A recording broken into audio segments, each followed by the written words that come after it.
Welcome, everybody. Thank you for joining us for another new In the Queue product feature. My name is David Strasser, sales here at Quaint Business Solutions. Quaint is an SAP Business One provider who values excellency in customer service as well as knowledge of the SAP Business One application. Part of what we do at Quaint is ensure we are always bringing the latest and greatest innovations in the SAP B1 space to our existing customers and potential new customers, which is what brings us to our presentation today. Today, we got Quaint's own Lauren Flowers showing off some awesome SAP Business One tips and tricks. Welcome, Lauren. Just a reminder, okay, we do have a question and answer time at the end. Should any questions arise during the presentation. So whenever you feel like it, just hit that little QA button. You should see it up there in the top row somewhere. Hit that little QA, throw your question in there. At the end, we're going to jump to it. We're going to grab it.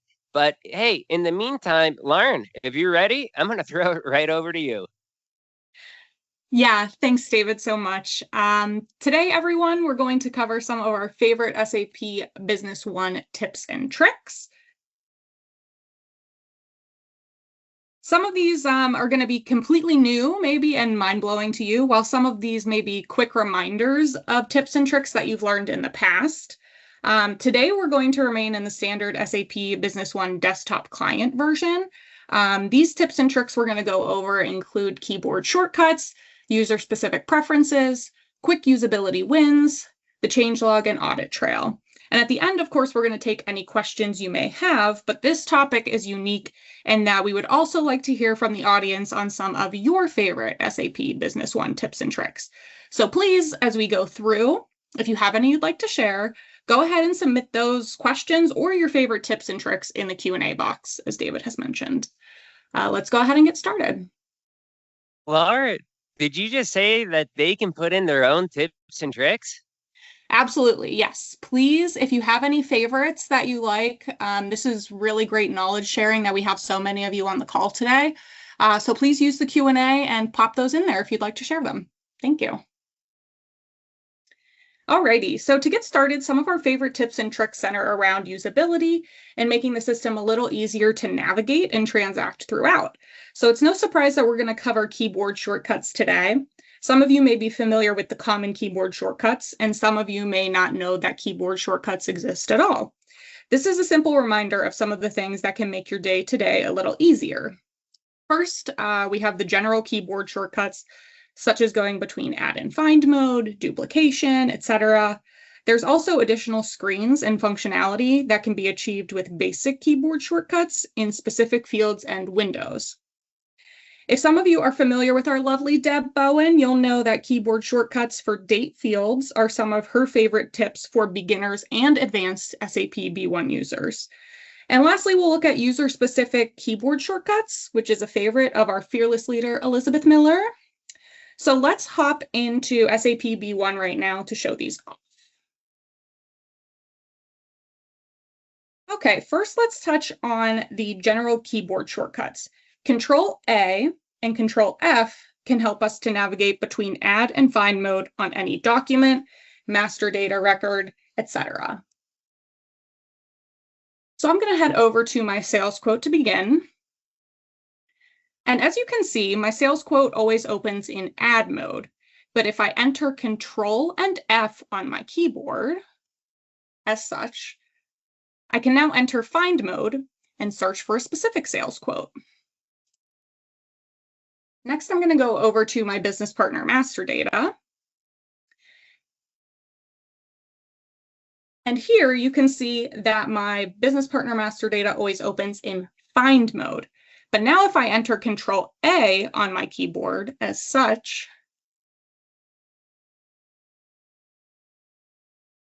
I can now switch to add mode and I can go ahead and create a new customer record, for example. Next, I'm going to hop over to my inventory master data. And let's say that now I'm selling a new item. It's similar to an existing item that's already in my database. If I want to use that as my starting point, I'm going to simply go to that item.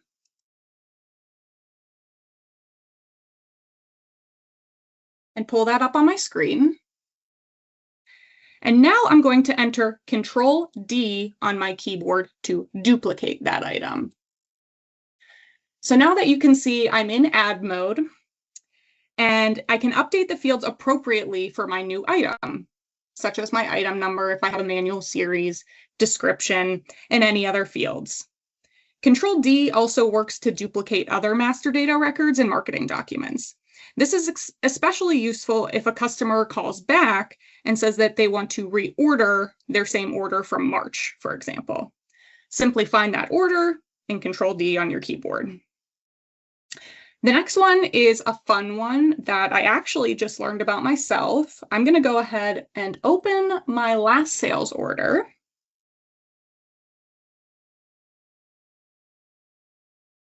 And in this scenario, I'm going to open this sales order and I'm going to send it via email. So I'm going to come up here and just click my SBO mailer button. This might take a while it's loading up in the background in our demo environment. So while we're waiting, just a quick reminder to submit some of your tips and tricks and Q&A in the Q&A box so we can cover them at the end of the presentation. As I mentioned, we love knowledge sharing here at Quaint and would love to hear what your tips and tricks are as well. So please keep them coming. Okay. All right, now that we are ready to email this sales order, but the customer has asked that we also send it to the inventory manager at their company for planning purposes. In this case, we're going to use the keyboard shortcut of Control I to add additional lines. So I'm going to click Control I. And as you can see, it's added an additional line here. This is a super quick way to add one-offs that may not be in the customer's contact list, for example. This will also work in a marketing document grid or other grid-like areas in the system that you normally have to like right-click in a specific spot and do add line or add row. Control I will take care of that for you. Super quick and easy. While we're on quick and easy things, Control P is a great shortcut to print the screen or document that you are viewing. And next, I'm going to talk about a really unique one. I'm going to go ahead over to my incoming payment. And I'm going to go ahead and just start an incoming payment from my customer MaxiTech. And if you've ever entered an incoming payment from a customer, you know you need to enter the amount on the payment means screen. So I'm going to go ahead to my payment means. And if I'm receiving a check here, you know you need to enter the amount here in this column. Sometimes that amount is hard to remember, or a pain to key in, or a little work to copy and paste, especially if you're receiving multiple invoices. But if you put your cursor in this amount field here and click Control B on your keyboard, it will automatically input the open balance for the transaction or the transaction selected into that field. So this is nice for when the customer is paying off the invoice or invoices in full at the time. A quick way that I was taught to remember this back in the day is Control B for balance. And this will work on any of the other tabs here for the payment means. Really, really cool. Next, I want to talk about Control Tab. This keyboard shortcut is super useful because it brings up additional options or related reports when used in specific fields. So in order to show this off, I'm going to go ahead to the purchase order. And I'm going to go ahead and just start entering a new purchase order.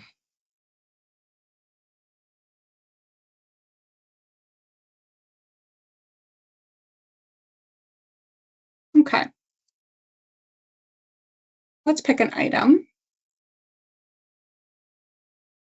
So if I'm entering a purchase order and I want to check and see what I last paid this vendor for this specific item, I can place my cursor in the price field, and now I can enter Control Tab on the keyboard, And you're going to see that this is going to bring up my last prices report for this specific vendor and item, so I can get a quick insight as I'm entering my PO. This will also work in sales transactions, for example.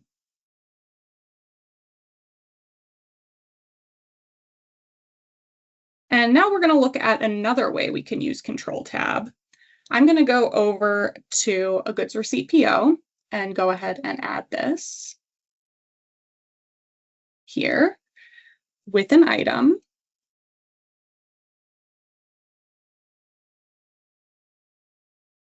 Okay. So while I've done this, I can now go over to my quantity field and hit Control Tab. And because this is a batch managed item, it's going to bring up my batches setup screen. So I can go ahead as I'm going through and enter my batches as such. It'll also work for serial numbers, for example. And of course, this is going to work as well on the sales side when selecting batches or serials for items that are being sold to customers. Another area that Control Tab can work for is on the journal entry. Okay, so sometimes we need to make journal entries directly against a specific business partner instead of like a GL account. But when you click on the Choose From list here in the GL account field, it only brings up a list of GL accounts to choose from. It does not bring up a list of business partners. Or if you try to manually key in the BP code here, it's going to bring up, it's not going to bring it up in a list because it's not available in the list of accounts to select from. However, if I go back and I clear my field here and I click Control Tab on my keyboard, it's now going to bring up that list of business partners to select from. Another unique option with Control Tab is back on the marketing documents. So I'm going to go over now to my sales order.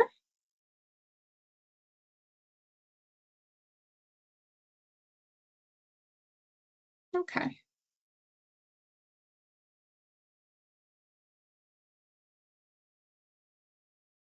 And as I enter my sales order, for example, I may have a generic item like such, tower case with power supply. However, I sell this item in a variety of different colors, and the customer has requested that this specific item be in charcoal.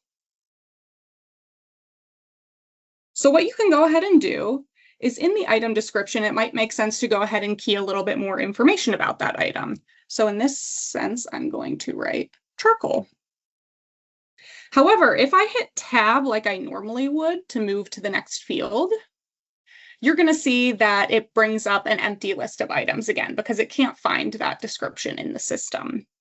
However, if I now enter Control Tab, SAP allows that item description to then stick and moves you through to the next screen. So again, this also works great if your company provides a service with an item code and a price list for that, but you then want to specify some details about that service in the sales order. So there's many different uses for it, but just know that you can come in and you can make updates to that item description on a one-off basis. Just use that Control Tab on your keyboard and you'll move through without any issues. And since we're already on a sales order, I think this is a great place to transition to the date field shortcuts. So here you can see our delivery date. I'm going to blank it out for a moment. It needs to be specified before we can add the document to the system. But it's sometimes such a pain to manually key in the date or go ahead into this calendar here that SAP provides to select your date. So we're going to go through some quick keyboard shortcuts to help ease that pain. For example, if this is a rush order and the customer needs this item today, I can enter T into my date field.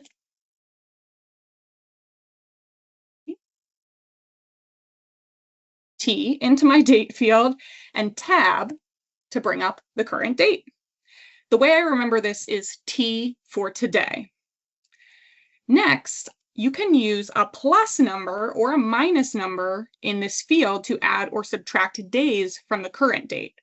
For example, -1 and tab is going to input yesterday's date, while +7 and tab will input the date that's exactly a week from today. Okay, now if you simply enter a number without a plus or minus, SAP will take that day and assume the current month and year. So if I enter 15, for example, and tab, SAP will assume the date that you want to input is August 15th, 2026, the 15th of the current month and year. You can also use pluses and minuses with months and years. So -2M tab is going to give the date from exactly 2 months ago, while +1Y tab is going to use the date exactly 1 year into the future. So these are all keyboard shortcuts that apply to all users. However, there's a way for each user to specify their own unique keyboard shortcuts that make sense to the functions that are most used in their own day-to-day. To do so, you can go to Tools and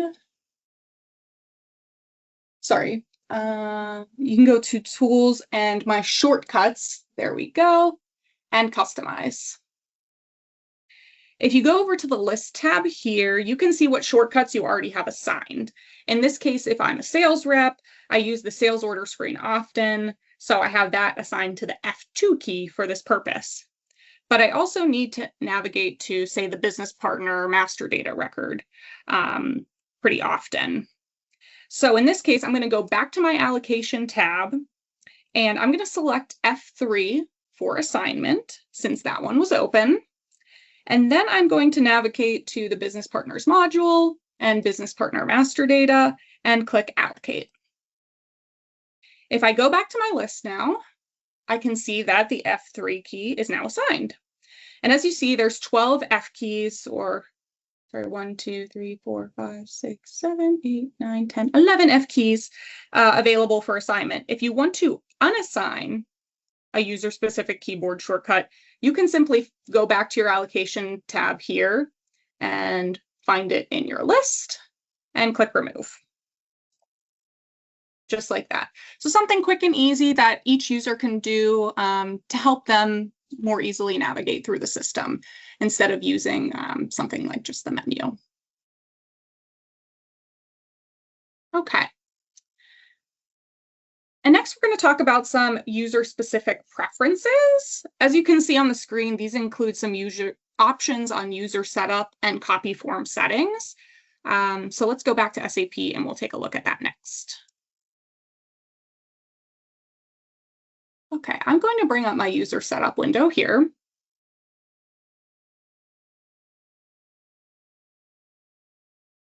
And I'm already on the Services tab, which is great. So I want to highlight a few more options on the keyboard that are user-specific. And they are actually the ones listed all the way at the bottom here on the Services tab. There's the ability for the user to use the numeric keypad Enter key as their tab key, and it all comes down to preference. So I'm going to go to my sales order here.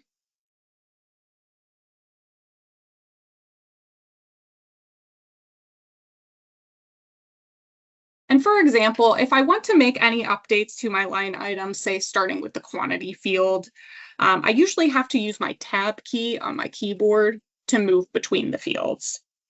However, if I update this setting here on the user setup, I can now use the Enter key on my numeric keyboard if I want to move between the fields in a way that is more efficient to me personally.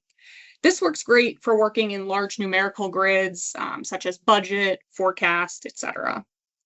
So now if I check this box, it's actually going to open up the settings for a few other options. You can choose to use the period key on the numeric keypad as a decimal separator when keying in numerical values. In addition, you can choose to enable document operations by mouse only. These include add, update, Okay. How often are you entering a long sales order, for example, and accidentally hit the enter key by mistake, thus adding the document to the system and interrupting your flow? This option essentially eliminates that issue by having the user add, update, etc. on the windows by using the mouse only. So something really good that all the users can kind of decide on their own. Next, we're going to talk about something called form settings. These are the saved views, if you will, of the grids and screens within SAP B1. Your form settings tell SAP B1 that the item code comes before the item description field on the sales order, followed by the quantity, price, etc. And it also hides or inactivates unused or unauthorized fields. From an administrator point of view, you can click on Copy User Settings at the bottom of the user setup window to copy that user's form settings to one or multiple other users. We are. So this is extremely useful when making changes that you want to apply to all users that have a similar role, or when you maybe have a new hire that's replacing an old user, for example. Here you can see a list of all the system users. In this case, I'm going to select Bill and Bob and John that I want to copy the form settings to from the manager user, since that's the user that I started with here on the user setup window. If I go to the Groups tab, I could also copy form settings to a specific group or groups if my system's set up that way and users are just assigned that way. And then the last tab here is the Forms tab, in which you can select the specific forms that you want to copy between the users. There are 250 options, and by default, they're all selected. If you want to just copy the sales order, for example, you could actually double-click this selection header. And in the find bar up here, you could start typing sales order, and you could simply just select that document, for example. And lastly, at the bottom, you can see here that you have options to copy form settings, message preferences, and tooltip preview preferences. By default, all are selected. That's typically what we go with. And when you click copy here, a status bar and a green message, success message will appear once the form settings are copied over. Okay. Awesome. And now that you can see, we are going to cover some quick usability wins.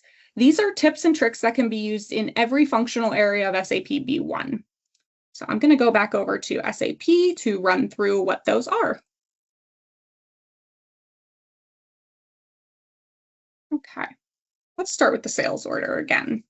In this case, I'm going to assume that maybe I'm writing a query for analytical purposes, but I need to know the name of a field on the sales order.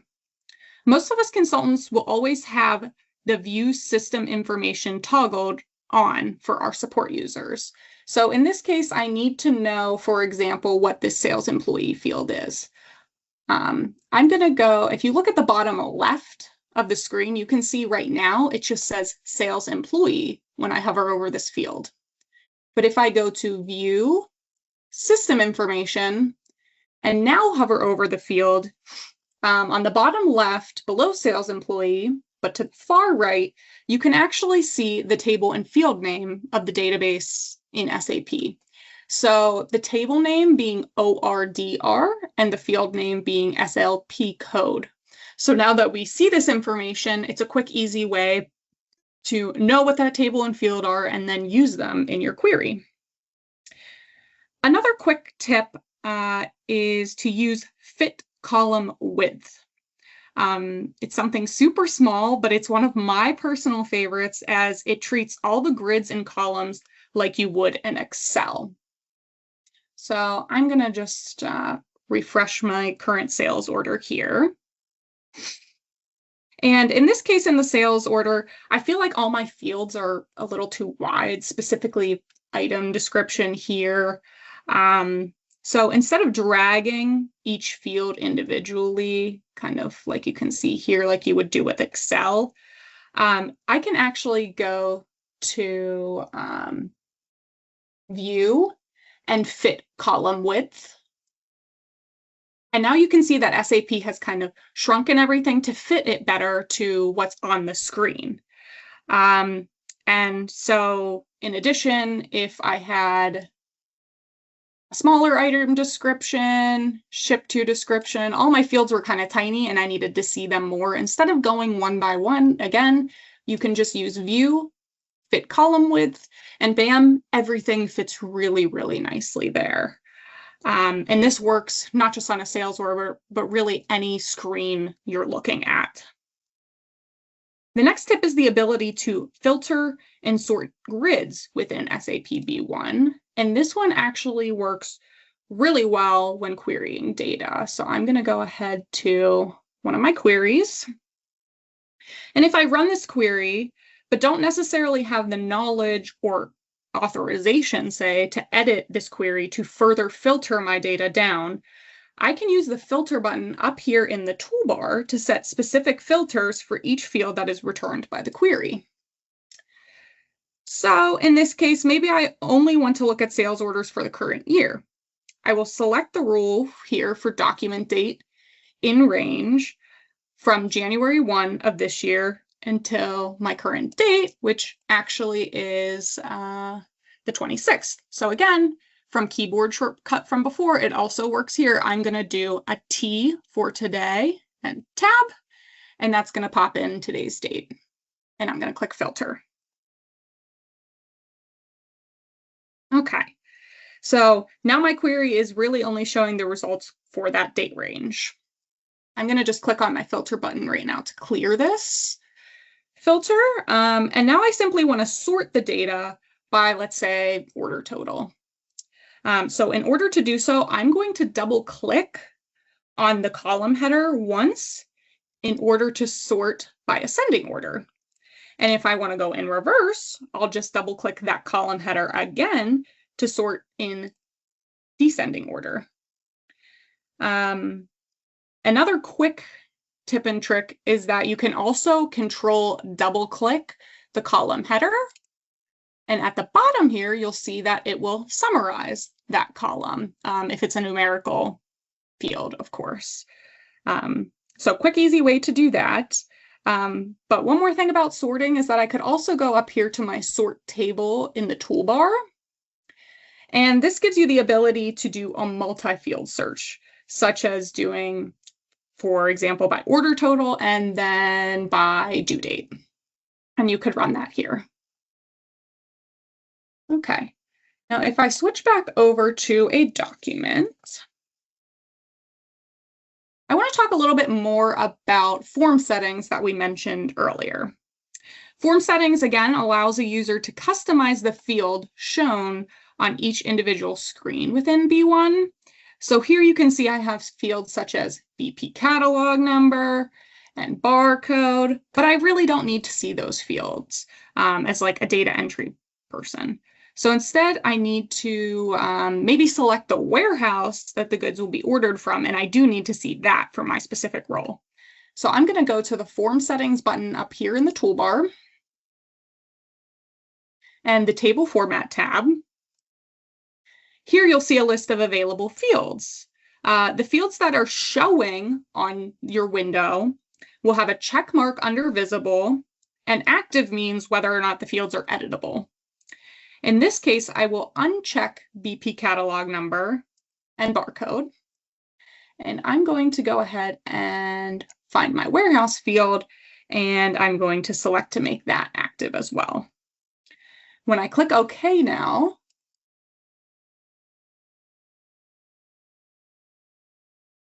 the changes on my screen will have taken effect. This is really handy to clean up your marketing documents and only show the fields that are truly needed for quick data entry.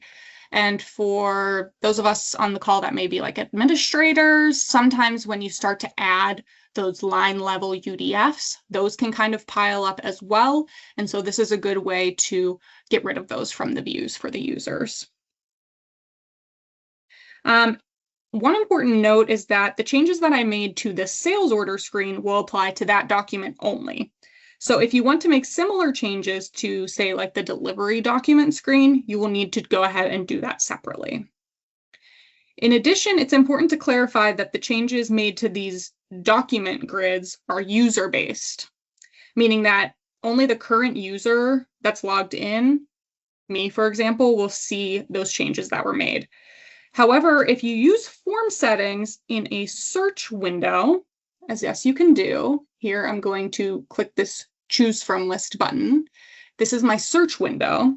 And if I use form settings here, the changes will be company-wide, meaning that if I make the changes to the fields in this search window, here you can see form settings is available. The changes will also be reflected for, say, Joe Smith when he logs in and accesses this search window as well. Okay, moving on. Another fun tip and trick is copying a table to Excel. Okay, so let's say here, if I go to my last sales order, that I have a table of data in SAP, whether that be a list of business partners, like we just saw, or a query result, or even the contents of this sales order. Instead of using the export to Excel functionality, which is mostly time consuming, you can actually save yourself a few steps by simply right-clicking on the table of data right here in SAP and choosing to copy table. You can then go over to Excel and just simply paste, and voila, there's your data. Very easy. You don't have to even save the document if you don't want to. You don't have to bring it up and choose a few things. It really just saves you a few clicks, and it's just something super nice and easy. Alternatively, you can also copy data from Excel and paste it into SAP. This one's a little more tricky, as the key here is that your data from Excel must be formatted in the same way that it is displayed and will be entered in SAP. So with the same columns and the same data. So let's say that I have a little lengthier of a journal entry that I need to enter and post. Usually payroll is a pretty good example of this, but to keep things easy, here I have a journal entry for some expenses. So you can see in Excel that my grid looks the same as my grid in the journal entry in SAP. So let's go to the journal entry and I'll show you what I mean. So here my journal entry, right? My columns or my grid are GL account, code, GL account name, debit, credit, et cetera, et cetera. So if I go to my Excel, I now have GL code, GL name, debit, credit. So the key here is the same formatting. What I can do is I can simply copy my data here in Excel, and I can go over to SAP in my grid and I can paste. In this case, I know my GL account names exactly as they are in SAP. So that's making this really easy. But there you can see I got the green success message at the bottom that it imported it successfully. But just be aware that if you have one slight mistake in your naming, it can throw an error. So if you don't know the exact name of a field, like the GL account name in SAP, for example, SAP can populate that field automatically based on another field, in this case, the GL account code. So in that case, you could alternatively come into your Excel and you could kind of clear this field here and then copy and paste this way. Or alternatively, you could remove the field from the screen in SAP, again here, using form settings. You could get rid of the GL account name, and you could also remove that column here in your Excel and simply copy and paste that way. Again, the key is that the grids and the data just need to align. And this works in other things other than journal entries. It could work in sales orders. It can work in invoices. Many screens will do this. The key, again, is just having the grids align. And for my last usability tip, I'm going to go ahead and open a few more windows in SAP. So let me do that. So let's see here. I'm going to let's go to our sales order. That's always a good starting point.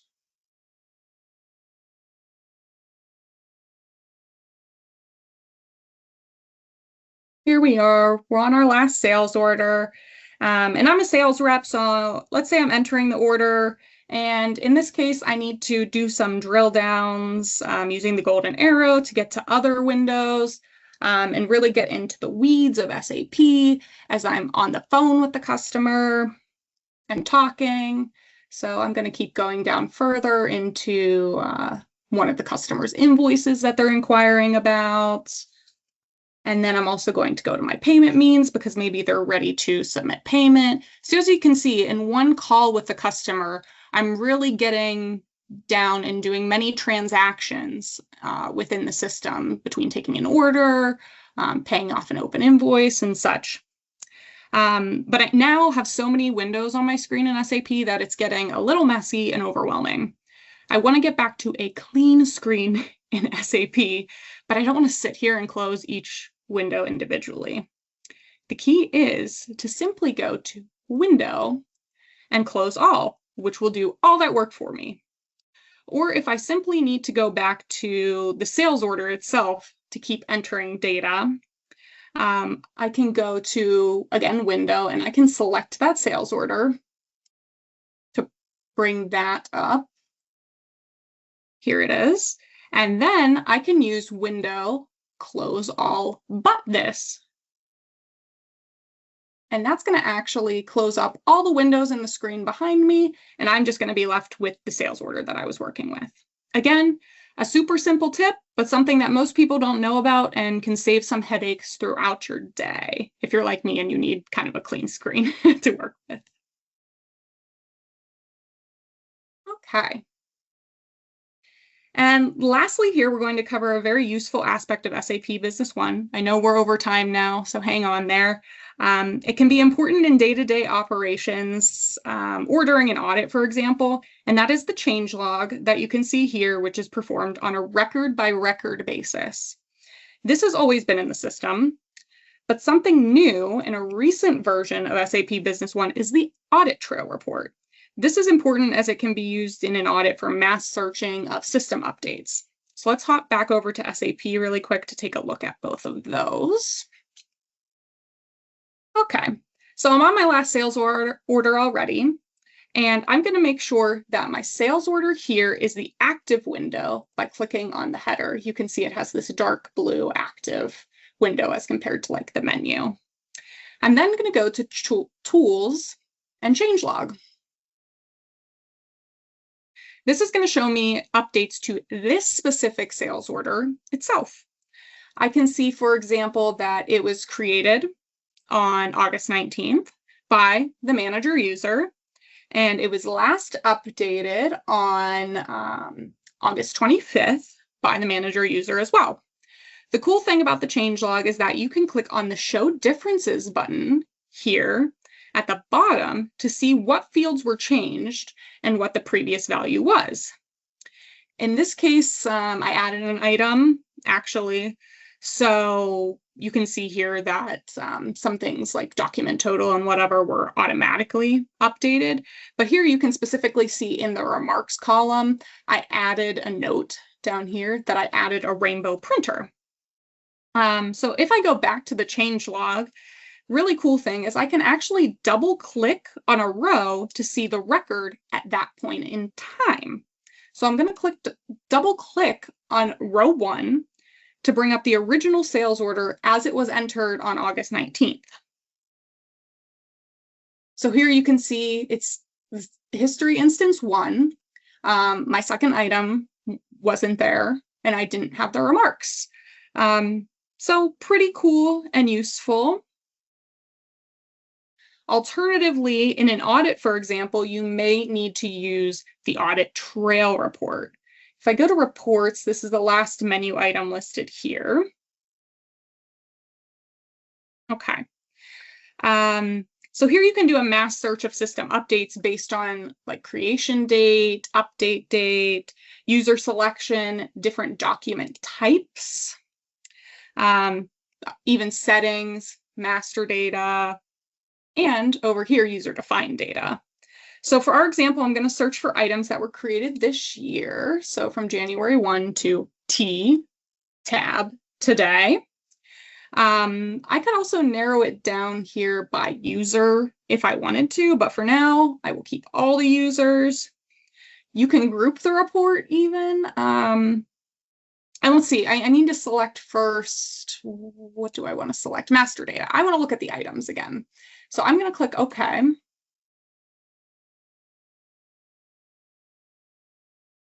And you can see my status bar down here running. Okay, perfect. So now I'm going to show you here that you can group the report by update date, the user code that it was updated by, or even object type. In this case, I'm going to keep it grouped by update date.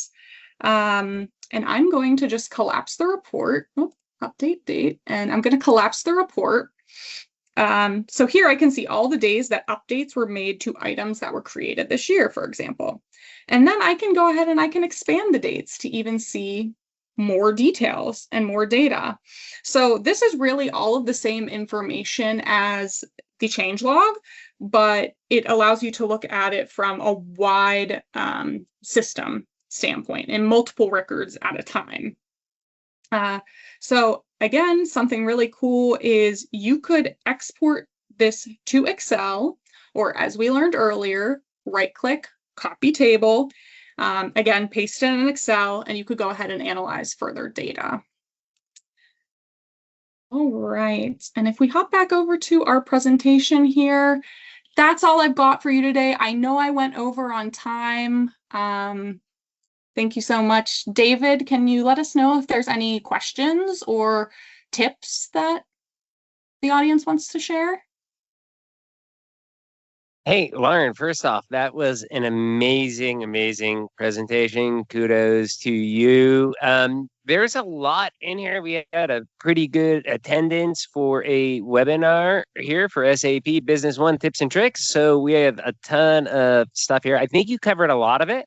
Okay. So first, I just got one in right now, which is what version were you demoing right there? I believe it's 2602, if I'm correct, or not. I believe it's actually 2605, but I can go ahead and do a quick check. Another tip and trick. Okay. Another quick tip and trick, if you don't know, is to go to Help and About SAP Business One. And here I can see my version is 10.0, Security Pack 2605. Yeah, so not the one that was just released last week, but the one right before that. Right. Okay.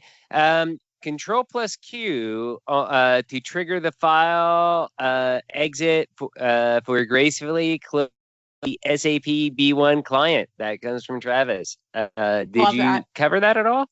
I did not cover that, but thank you, Travis. I'm not going to demonstrate it because I don't want to exit right now. But so for file exit, Control Q. Maybe we'll do that as the closer to the webinar. Sorry, Lauren. I was saying maybe we'll do that as a closer for the webinar. There you go. We should, yeah. But another tip and trick, since Travis kind of mentioned that, is best practice for SAP B1. Do not use this X to close out of Business One. Please use File Exit or Control Q, as Travis kindly mentioned for us all, to close out of SAP. It helps close a bunch of services and maybe add-ons and other things running in the background nice and smoothly. Speaking of Travis, who seems to be on fire, I have another one from him. Alt plus V plus F to automatically resize columns in a form where it can be done. Ah, okay. So that was Alt plus V plus F. Alt plus V plus F. Sweet. Thank you, to Travis. Automatically resize columns in a form where it can be done. Professor Mark Lee says, hi, Lauren. His favorite trick is using T for entering today's date. I think that's probably everybody's favorite tip and trick. It's like the most fun shortcut in B1, I think. Let's see. To close multiple windows from Marley, we have go to Windows in the top toolbar, close all. Yes, Marley knows that's one of my And favorites.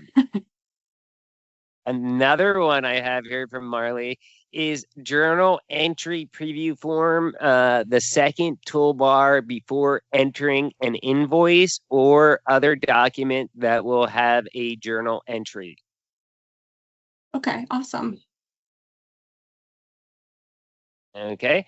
And then I guess one final question would be, what about wildcard searches? Okay, yeah, so that's another great tip and trick that I don't know everybody is really taught how to search well in B1. I mean, there's so many different ways that you'll find what's best to search for you. But here, I'll just show this off real quick in, say, like the BP master data. This can be used in many other places. If you use in any search field, say like a wildcard here or an asterisk, that treats your search as a wildcard. So if I just use an asterisk and find, it's actually just going to bring up everything in that list, for example. But let's say that I am searching for like Earthshaker Corporation, but I kind of forget how it's spelled. I know there's corporation at the end. I'm going to use my asterisk as a wildcard, and then I'm going to start typing corporation and find. And that's actually going to bring up a list of all BPs ending in corporation, because the asterisk acts as the wildcard. Or for example, I could use it at the end.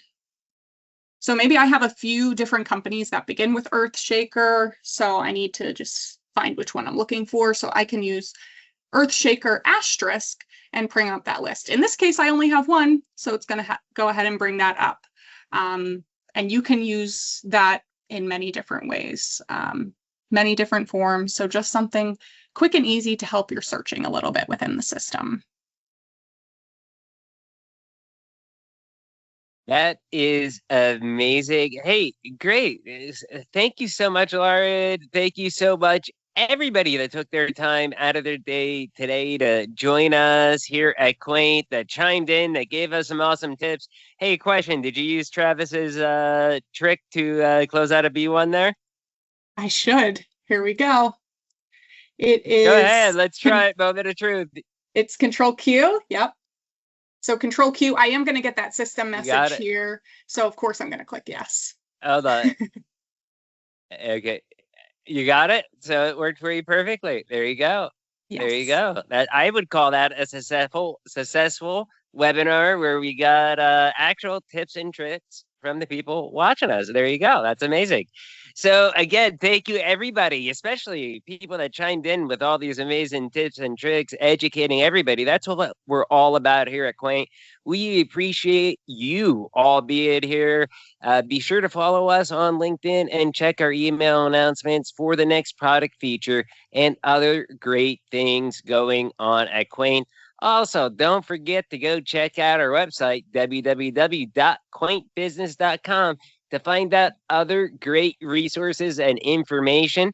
Thanks again for joining us today, and we will see you next time. And if you really love this video and want to watch it again, Lauren is going to get this up on YouTube probably within the next couple of days or week or so. So look for it there. See you then. Thank you all. Cheers.